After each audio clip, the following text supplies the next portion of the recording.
What's up, everyone? Today we have this new Magic Keyboard for the iPad Pro. The new one, the 12.9-inch one, the one with the M1 chip in it, 16 gigs of RAM or 8, depending on your choice. And the new mini LED display. Yeah, that one. And it's a little thicker, so that's why they released a new one anyway for the 5th gen. Yeah, that's why it's called the 5th gen. So, let's get to unboxing this thing. Just turn on the light, don't worry about that.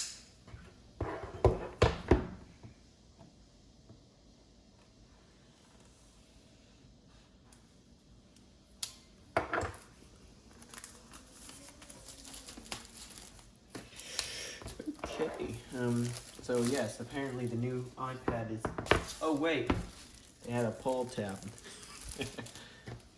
Apparently the new iPad's a little thicker than the old one.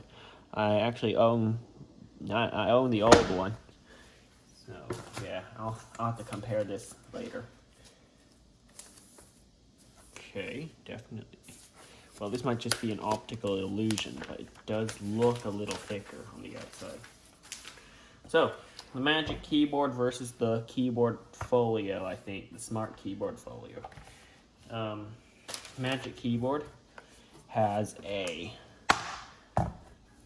actually physical keyboard, the ones with like those laptop style keys, not the ones that's essentially a bunch of keys that are made of somewhat fabric, somewhat, I don't even know what it's made of, slapped onto another piece of somewhat fabric with pieces of plastic under it, kind of like a whole membrane of it. Whereas these are actually individual keys on top of a real keyboard, and also got a trackpad or a touchpad, whatever you want to call it. My iPad, I believe, I have a 3rd gen and a 4th gen, but I have the 3rd gen with me right now. Might work on this, so we'll try that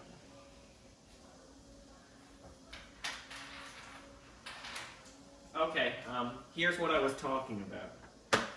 That, membrane thing. Right there is my...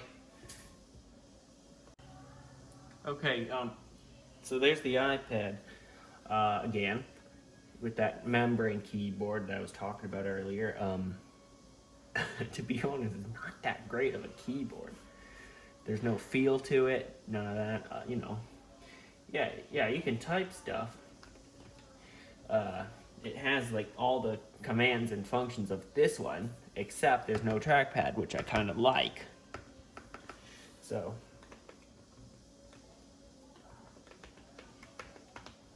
you can type that, the channel name, or something like that, whatever. Just type stuff. But anyway, let's put it on this one. I believe they are compatible. Yes, they are actually. So there it is. Let's type it again. Oh, there's a backlight on this one. As you can see, all the keys are lit up.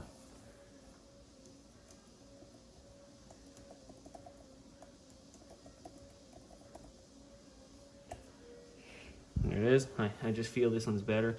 And as you can see, I'm using the trackpad. There's that little thing, that little cursor. That's what it's called.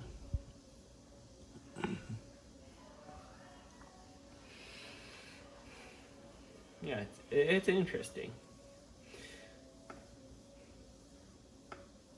And yes, you can use the cursor to go to wherever you'd like, highlights the words and all.